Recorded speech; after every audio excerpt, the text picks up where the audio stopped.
Nunca pensé que una simple llamada del administrador del edificio un martes por la mañana iba a marcar el principio del fin. Javier, oye, ¿puedes bajar un momento al portal? Tenemos un problemilla con el sistema de cámaras, me dijo Paco, el administrador del bloque donde vivimos desde hace años en el barrio Delicias de Zaragoza. Yo estaba en casa, teletrabajando como siempre. Cierro el portátil, bajo las escaleras sin pensar mucho. Al llegar, Paco me lleva directo al cuartito donde están las pantallas de seguridad del edificio. No te asustes, pero necesito que veas esto, me dice con cara seria. Pensé que era algo de los vecinos del segundo, que siempre tienen algún lío. Pero no. Paco rebobina el video de la cámara del portal de la noche anterior. Es la 1:46 de la madrugada. Se ve a mi mujer, Laura, entrar al edificio. Pero no viene sola. Va con un hombre. Alto, con chaqueta vaquera y mochila al hombro. Ella no parece borracha. Se ríe. Lo toca del brazo. Él le acaricia el pelo. Suben juntos en el ascensor. No bajó al bar como me dijo. No volvió sola como dijo. No parecía que se despidieran en el portal como compañeros de trabajo que salieron a tomar algo. Y por supuesto, yo estaba durmiendo en nuestra cama cuando ella volvió de fiesta a las 2:15. Paco me miró con esa mezcla de pena y curiosidad que solo tienen los que se sienten parte de un drama ajeno. No dije nada. Le di las gracias, le pedí que por favor no comentara nada con nadie, y subí a casa. Abrí la puerta. Silencio. Laura ya se había ido al instituto. En la mesa, un tupper con lentejas y una nota, que tengas buen día. Te quiero. Y yo, sentado en la cocina, solo, mirando esa nota, empecé a reconstruir algo que no sabía que se había roto. La primera vez que dudé en serio fue 2 días después del video. Había vuelto del trabajo algo antes de lo normal, con la intención de no cruzarme con ella hasta la cena. No sabía qué decirle, ni siquiera sabía qué quería averiguar exactamente. Solo que no era casualidad que volviera a casa con un tipo a esas horas y no mencionara nada. A mí no me importaba que Laura tuviera amigos, compañeros de trabajo, conocidos. Me importaba que mintiera. Me importaba la sonrisa que vi en el video, esa naturalidad que nunca usaba conmigo desde hacía meses. Pero lo que realmente me hizo decidirme a seguir mi instinto fue un detalle tonto. Al llegar a casa, noté que el armario del pasillo estaba más ordenado de lo habitual y que faltaba una maleta. No estaba la grande, la de ruedas que usamos cuando viajamos fuera. Le pregunté esa noche y me dijo que la había prestado a su hermana, que iba a hacer una escapada de fin de semana. No dudé. Asentí como si nada. Pero sabía que su hermana estaba en León con su marido y que no tenía planes. Lo sabía porque ella misma me lo había contado durante la comida del domingo anterior. Empecé a poner atención. Nada de espiar móviles, nada de cámaras. Solo observación. A veces, para ver, solo hay que querer mirar.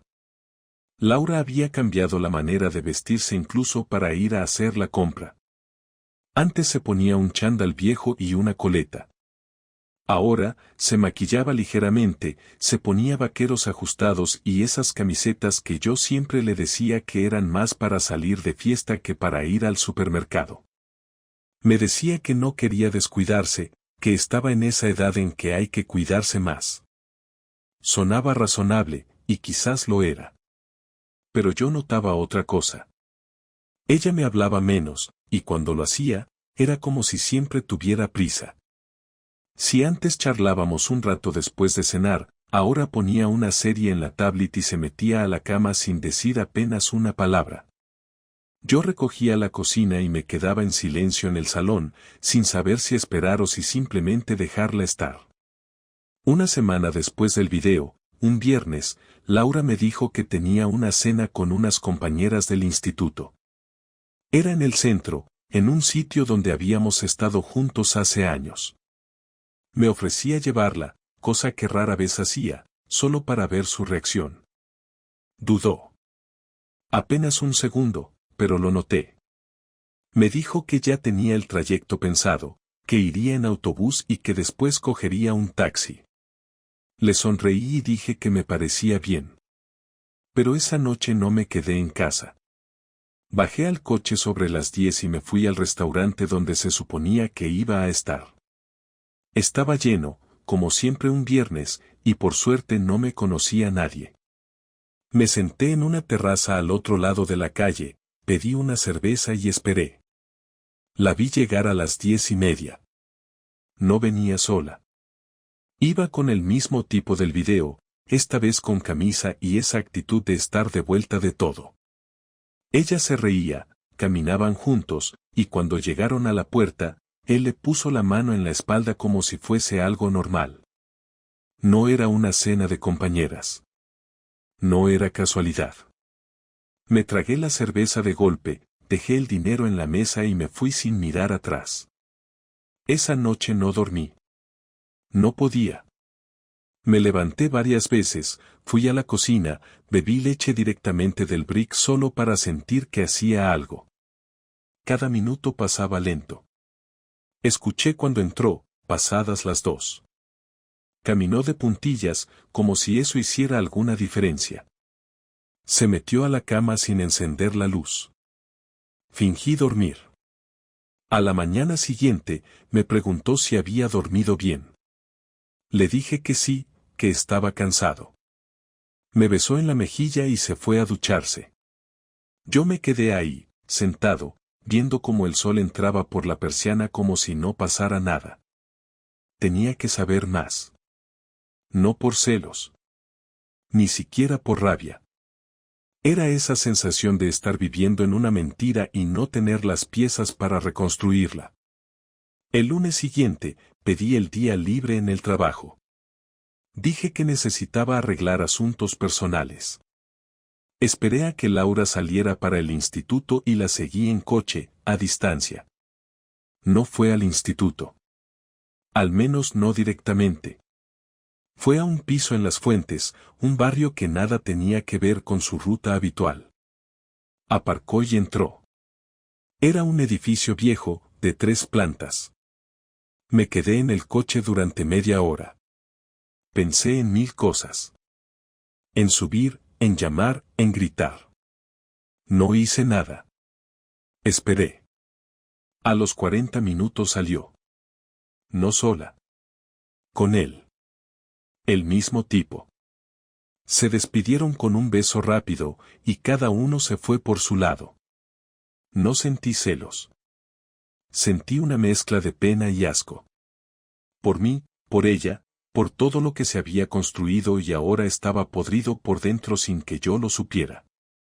Volví a casa sin saber qué hacer. No lloré. No grité. Me senté en el sofá y me quedé en silencio.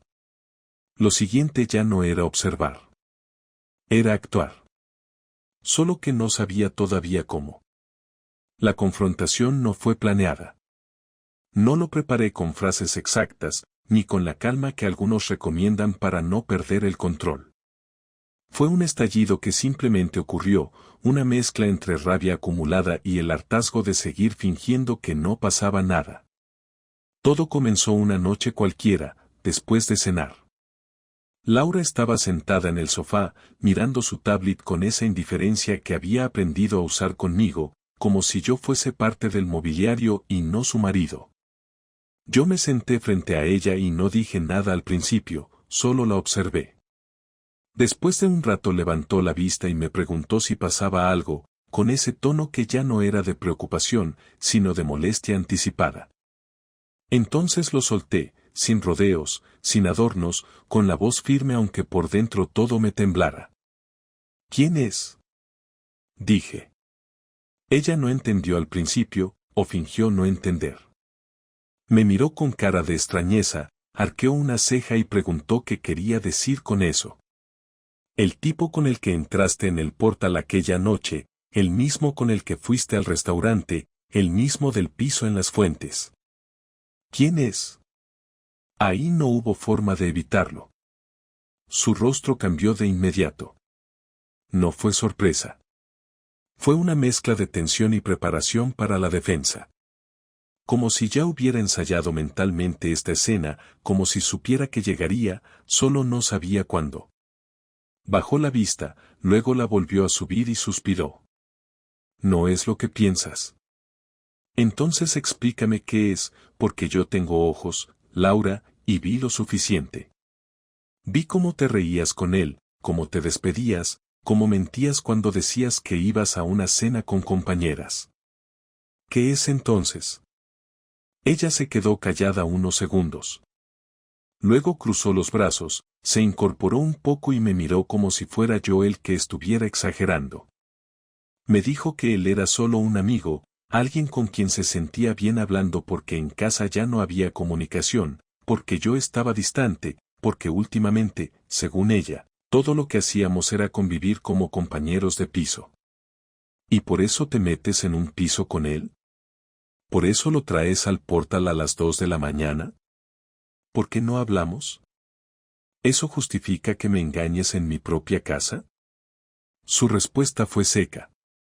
No lo llevé a casa. Subí sola. Y no te he engañado, no de esa forma. No pasó nada. Me reí. No pude evitarlo.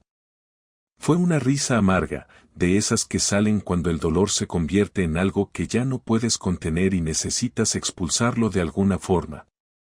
Me levanté, caminé por el salón sin rumbo, tratando de no estallar más de lo que ya estaba. Le pregunté entonces si había tenido algo físico con él. Me dijo que no, que era una conexión emocional, una amistad que se le había ido de las manos, pero que nunca había cruzado esa línea. Que quizás pensó hacerlo, pero que no lo hizo. Y ahí supe que todo era mentira. No por lo que decía, sino por cómo lo decía, con ese tono de quien minimiza algo que para mí era enorme. Laura, llevo semanas viéndote, observando cómo cambiaste, cómo mentías con una naturalidad que ni siquiera imaginaba que tuvieras. He visto cómo te vestías para él, cómo me evitabas, cómo te reías con él de una forma que ya no usas conmigo. No necesito que me digas si lo hiciste o no, porque lo que hiciste ya es suficiente. Mentiste, engañaste, y te escondiste. Todo eso es traición, aunque no te hayas metido en su cama. Ella no lloró, ni intentó abrazarme. Se quedó callada, mirando al suelo. Yo esperaba alguna reacción, algo que mostrara arrepentimiento, aunque fuese por la imagen, por el gesto. Pero no. Me dijo que lo sentía, que no quería hacerme daño, que no supo cómo salir de eso una vez que empezó. Que se sintió viva por un momento, que se sintió escuchada. Ahí fue cuando la rabia me nubló por completo.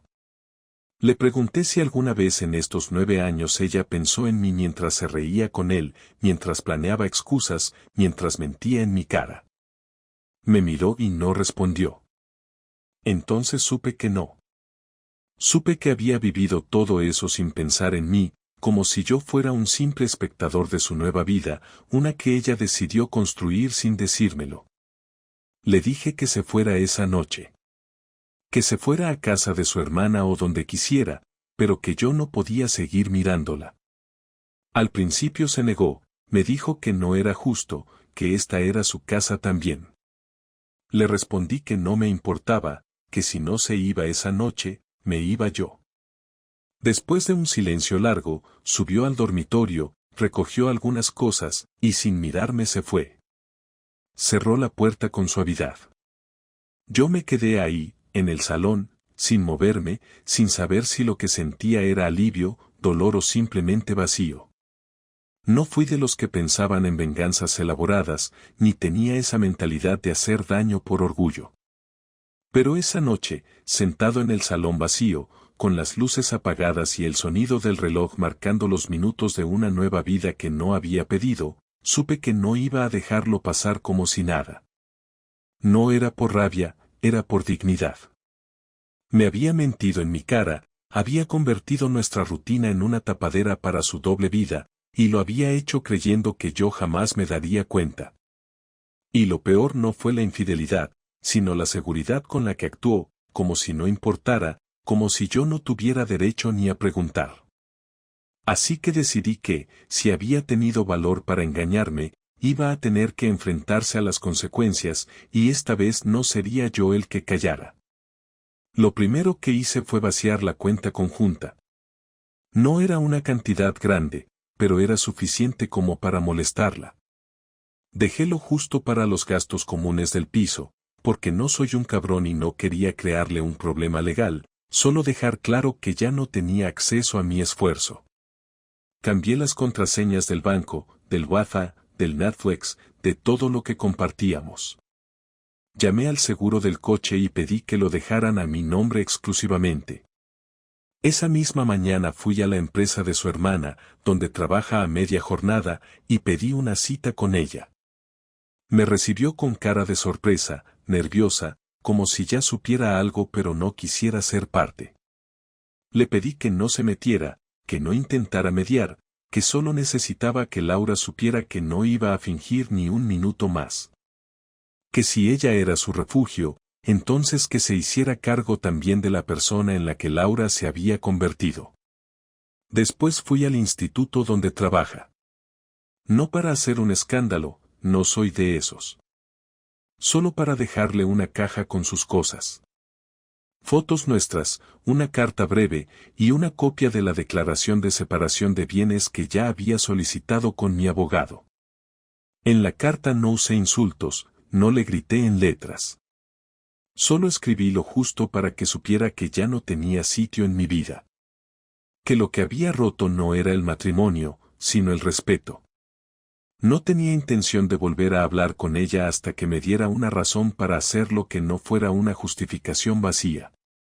Dejé la caja en conserjería y me fui sin esperar verla. La secretaria me miró con incomodidad, pero no dijo nada. Esa tarde bloqueé su número. También bloqueé su cuenta de correo, sus redes, todo. La dejé sin canal de contacto. No porque no pudiera encontrarme si de verdad quisiera, sino porque quería que sintiera lo que era estar desconectada de alguien a quien dabas por hecho. Me fui a casa de mi hermano en Huesca ese fin de semana. No le conté todo, solo lo suficiente para que supiera que necesitaba distancia. Me prestó una habitación y me dejó estar en silencio. Fue el primer respiro real que tuve en semanas. Dormí como no dormía desde que todo empezó. El lunes, ya más tranquilo, comencé a preparar lo último. Hice copias de los vídeos del portal, las capturas de pantalla del restaurante, del piso en las fuentes, todo. No para chantajearla ni para arruinarle la vida, sino para tener mi respaldo en caso de que intentara victimizarse o dar otra versión. Las guardé en un USB y lo metí en una caja de seguridad en el banco, junto con la solicitud de separación. El abogado me explicó que si bien en España la infidelidad ya no es causa directa de penalización legal, sí puede influir en temas de negociación si se demuestra mala fe, y yo no pensaba regalarle ni un céntimo más del que le correspondía. La venganza real fue la indiferencia. No gritarle, no suplicarle, no rogarle. Dejarla fuera de mi vida como si nunca hubiera existido. No responder a sus intentos de contacto, ignorar sus llamadas desde números ocultos, no caer en provocaciones. El martes me encontró en la entrada del edificio. Me estaba esperando con cara de angustia, con ese tono de voz que había practicado 1000 veces frente al espejo, cegaramente con lágrimas listas para activarse. Me pidió que habláramos, que al menos le diera una oportunidad de explicarse, de decirme lo que sentía. ¿Qué quieres decirme que no dijiste cuando podías? Le pregunté, sin moverme, sin dejarla pasar. No lo planeé así, Javier.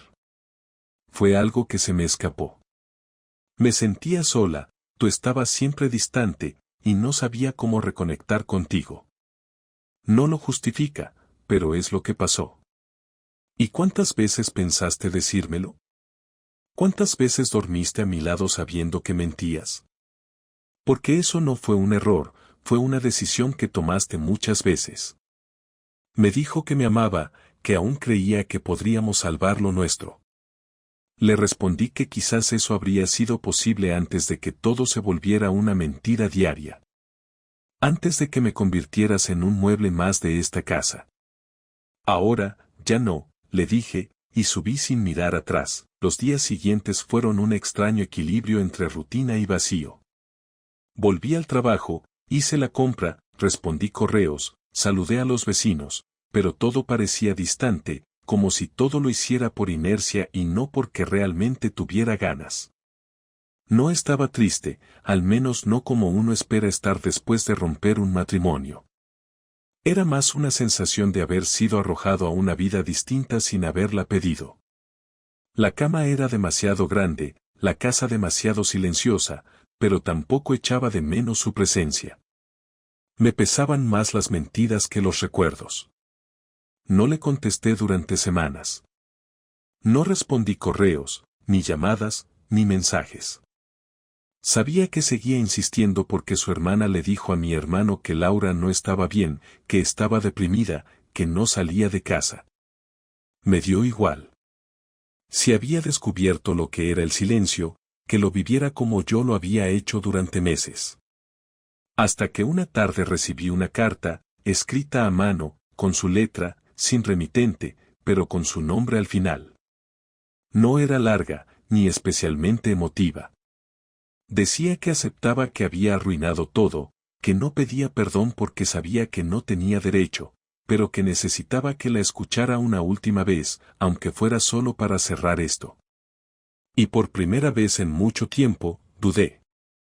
Me senté frente a la carta durante media hora. No por nostalgia, sino porque me costaba decidir si esa conversación me serviría de algo. Finalmente le escribí un mensaje breve desde un número que no era el mío habitual. Le dije que si quería hablar, solo una vez, podríamos hacerlo en el bar al lado del parque, el jueves a las 7. Llegó puntual. No venía arreglada como antes, ni maquillada. Iba con vaqueros, una chaqueta normal y el rostro cansado. No parecía la mujer que reía con otro en la puerta del edificio. Se sentó sin decir nada al principio. Pedimos un café cada uno y esperé a que hablara ella. Gracias por venir, empezó, sin mirarme. Dime lo que tengas que decir. No quiero explicaciones, solo hechos. No me vendas emociones, respondí. Está bien, asintió, respirando hondo. Sí, estuve con él. Varias veces. No fue solo emocional como te dije. Fue físico. Y no fue una aventura de una noche. Duró más de 3 meses. Empezó como algo casual, como una especie de refugio. Me sentía ignorada, y él estaba ahí. Me hacía sentir deseada. Sé que suena a excusa, pero no lo es. Es lo que pasó. ¿Y qué pretendías? ¿Seguir conmigo mientras te acostabas con él? No. Pensé en dejarte muchas veces, pero no me atrevía. Tenía miedo de perderlo todo, de destrozarte, de romper con la imagen que tenía de mí misma. Me mentí diciendo que iba a terminarlo, que era solo una etapa, que lo importante seguía siendo tú, nuestra vida, pero era mentira. Estaba cómoda en esa doble vida. Me gustaba sentirme querida por él sin perder tu estabilidad. ¿Te das cuenta de lo que acabas de decir? Sí. Por eso necesitaba que lo supieras todo. No quiero volver contigo, Javier. No vengo a pedir eso. Sé que ya no hay vuelta atrás. Solo quería que supieras que no eras tú el problema. Que fuiste mejor marido de lo que merecía y que nunca fue tu culpa. Me quedé en silencio un momento. Había esperado esa confesión, pero escucharla no fue liberador ni reconfortante. Solo confirmaba lo que ya sabía. Que durante meses fui un accesorio en su vida, un soporte mientras ella vivía otra cosa. Y ahora venía con la cara lavada, sin maquillaje, como si eso le devolviera algo de honestidad. ¿Qué esperas de mí? Le pregunté finalmente. Nada. Solo que me permita cerrar esto bien. Decirte la verdad, mirarte a los ojos y no esconderme más. No quiero que me odies, pero entiendo si lo haces. No te odio, Laura. Pero tampoco siento nada por ti. Lo mataste todo a base de decisiones que tomaste tú sola. No tienes derecho a pedirme paz, ni perdón, ni comprensión. Agradece que no he hecho público lo que hiciste. Pero no lo hice por ti. Lo hice por mí. Porque no quiero que mi nombre se arrastre entre tus errores.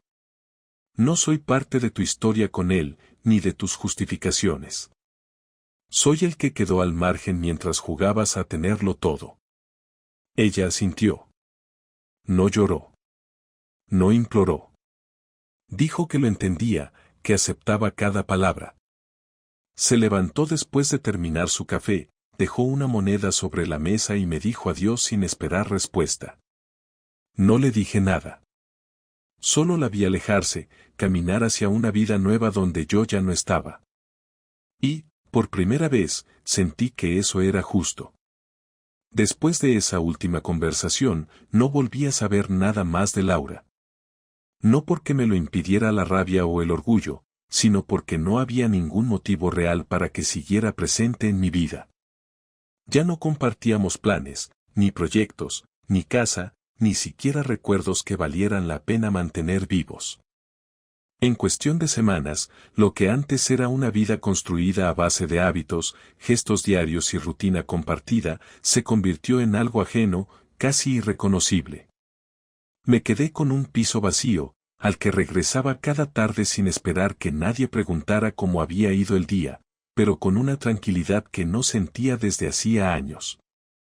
No había tensión, ni sospechas, ni necesidad de fingir una sonrisa mientras pensaba en lo que posiblemente ocurría a mis espaldas. Era solo yo, el salón en silencio, una cena sencilla, y el cansancio de una jornada normal. Puede parecer poco, pero era más de lo que había tenido durante demasiado tiempo. La separación oficial se firmó en menos de un mes. No hubo discusiones, ni abogados cruzando amenazas. Ella aceptó las condiciones, firmó sin poner problemas, y ambos dejamos claro que no queríamos prolongar más de lo necesario lo que ya estaba muerto. No hubo reparto complicado de bienes, no había hijos de por medio, ni mascotas que adjudicar. Solo un cierre limpio, casi clínico, como si estuviéramos vendiendo una casa que compartimos por inversión y no por afecto. No hubo abrazos ni despedidas dramáticas en el juzgado. Solo un apretón de manos formal, un cruce de miradas sin emoción y cada uno por su lado. Volví caminando a casa después de eso, sin prisa, mirando a la gente que pasaba por la calle como si nunca hubiera estado casado, como si todo aquello hubiera sido una vida paralela que ya no me pertenecía. Durante semanas, no hablé del tema con nadie. Mis padres solo sabían que estábamos separados. Nunca les conté los detalles, no porque los protegiera, sino porque no tenía interés en que ella formara parte de mis conversaciones ni siquiera desde el rencor. Mis amigos más cercanos, pocos pero constantes, sí sabían lo que había pasado. Me invitaron a cenar, a salir, a distraerme. Acepté algunas veces, otras preferí quedarme en casa. No tenía necesidad de llenar vacíos con gente. No me sentía solo, me sentía libre. Me centré en el trabajo, en mi salud, en ordenar el piso a mi manera. Tiré muchas cosas que ella había decorado o elegido. No por despecho, sino porque necesitaba que ese espacio dejara de parecer una mezcla de dos mundos. Ahora todo era mío, desde el color de las cortinas hasta el orden de los cajones. Era algo pequeño, pero tener el control me daba una sensación de equilibrio que antes no tenía. Lo más extraño fue descubrir cuánto había dejado de lado por sostener una relación que ya no funcionaba. Me reencontré con viejos hobbies, retomé lecturas que había abandonado, salí a caminar sin hora fija, sin necesidad de avisar a nadie ni rendir cuentas. Poco a poco, Mi rutina dejó de ser una reconstrucción de lo que había perdido y se convirtió en algo nuevo, algo solo mío. No había nostalgia, solo una especie de curiosidad por lo que vendría. Y en esa calma, empecé a entender que no todo lo que se rompe es una tragedia. A veces, simplemente es una oportunidad para dejar de vivir a medias. Un sábado por la mañana, varios meses después de la separación, encontré una caja vieja que aún no había abierto desde la mudanza con Laura. Dentro había fotos, cartas, entradas de conciertos, pequeñas cosas de los primeros años juntos. Dudé unos segundos, y luego lo tiré todo a una bolsa de basura sin revisar nada más. No necesitaba recordar lo que fue, ni repasar los momentos felices como si eso pudiera compensar lo que vino después. Me bastaba con saber que había terminado, y que ahora podía decidir mi camino sin estar atado a alguien que ya no era parte de mi historia. Hoy en día no pienso en ella casi nunca. Si alguien me pregunta por mi estado civil, digo que estoy divorciado sin problema, sin matices, sin detalles. No tengo rencor, pero tampoco afecto. Es como si se tratara de un capítulo que ya no tiene peso. Aprendí que las relaciones no fracasan de golpe, sino que se desgastan con el tiempo, con las decisiones diarias, con los silencios que se acumulan. Y también entendí que no sirve de nada quedarse en una vida que ya no te pertenece solo por miedo a empezar de nuevo. No estoy enamorado de nadie, ni estoy buscando a nadie. Estoy bien solo. Duermo tranquilo, me levanto sin ansiedad, hago mis cosas sin tener que justificarme. No necesito grandes cambios ni promesas nuevas. Solo vivir bien, sin mentiras, sin doble fondo. Y eso, para mí, ya es suficiente. No tengo grandes planes, no quiero vengarme, no quiero demostrar nada. Solo seguir adelante, con la cabeza en alto y los pies firmes. Porque si algo aprendí de todo esto, es que lo más valioso no es que alguien te quiera, sino poder vivir contigo mismo sin reproches. Y eso, ahora, lo tengo claro.